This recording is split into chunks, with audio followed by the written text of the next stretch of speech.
Hello, we are here in a closed room reveal of the Mercedes-AMG ONE.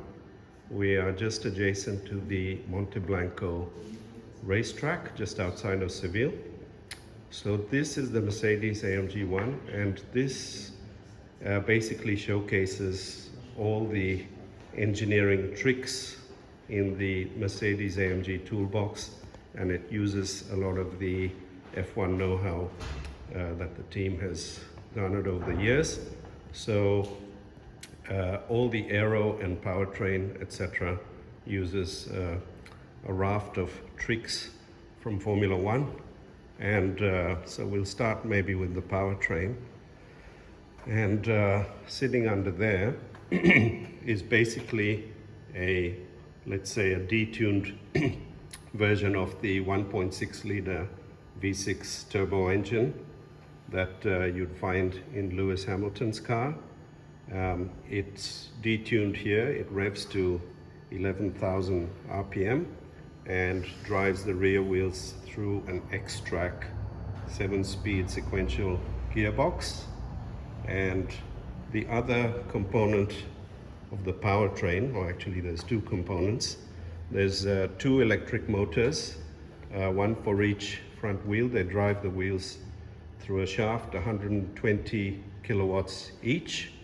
Total system output is 782 kilowatts, and if I remember correctly, the car is just over 1,600 kilos with all the fluids. So that is the powertrain, and the electric motors drive the front wheels through a single stage gearbox. And another interesting thing is this badge here. I initially thought it was a sticker, but it's airbrushed by hand, and it's a process that entails 16 stages, I'm told. So that in itself is a work of art, and the same goes for these stars back here. Each of them is hand painted, and you don't have to have the motorsport livery, but if you do, it has to be on a silver or black background. But of course, all of the color range from AMG or even bespoke colors are available. So up front, now in terms of aero, there's a lot of clever stuff with the aero on this car. So there's active aero components, depending on whether downforce or low downforce, straight line speed, in other words, is the priority. So these things here, these help to get air out of the wheelhouse. Otherwise you'd end up with a lot of front end lift. But there is a DRS mode, which I'll get into shortly, whereby these sit flush with the wheel arch, and also the rear wing retracts into a flush position. Right now it's deployed. And there's so many functions inside here that let's see if I can remember most of them. So I sat in the car earlier on, and the seat is not adjustable. That's fixed because that is mounted in unit with this carbon fiber cell, which is also a single structural unit with the engine and gearbox at the rear. So it's all one structural unit. So the seat is part of the cell. So in terms of adjustability, you can move the pedals towards you via this red lever here, or push them further back. And this rather funky looking steering wheel is electrically adjustable, as in most road cars. And so if you've watched a Formula One race, you'll be aware that whenever they need to fire up Lewis Hamilton's car, it takes a team of 5 or 6 people. None of that here, obviously, because this is designed to be a road car. So that red button, you just fire that up. And then you need to wait 60 seconds because the catalytic converters in the exhaust They take about 60 seconds to heat up to, I think, 41 degrees Celsius is what they need to be at. But meanwhile, you can drive off in EV mode, and then after 60 seconds, the combustion engine kicks in if required. And so, as you can see, there's a lot of buttons and switches on the steering wheel. There's a DRS mode, so you can use that on the track or also on the road, I believe. And that puts the car into a low downforce configuration for added top speed, 352 Ks, I think. And there's also a pass function. That's that red button just on the top right of the steering wheel. And on the road, that basically is like a quick downshift. So if you're cruising in 7th gear and you need to overtake, you hit that button, it puts the car straight into 2nd gear, and you're off.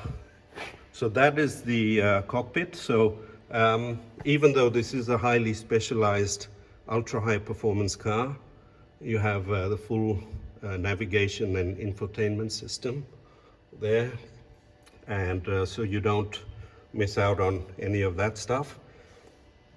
The car has a lift function because, as you can tell, it's very low.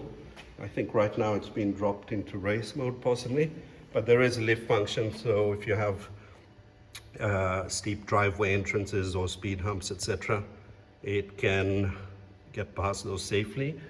I know this car looks very extreme, and it is, but apparently it's undergone all the cold weather and hot weather testing that any other AMG product would. And I'm told that even in 41-degree temperatures in Dubai and Abu Dhabi, the car functions just fine. You do lose some output, but you can be stuck even in a traffic jam and not have any overheating episodes. These rims, 20-inch at the rear, 19s at the front, Michelin Cup 2R tires developed specifically for this car, and I forgot to ask how much they cost, but not cheap, no doubt. So this car, deliveries, I know it's been a long time in the making. I think the project commenced in 2016.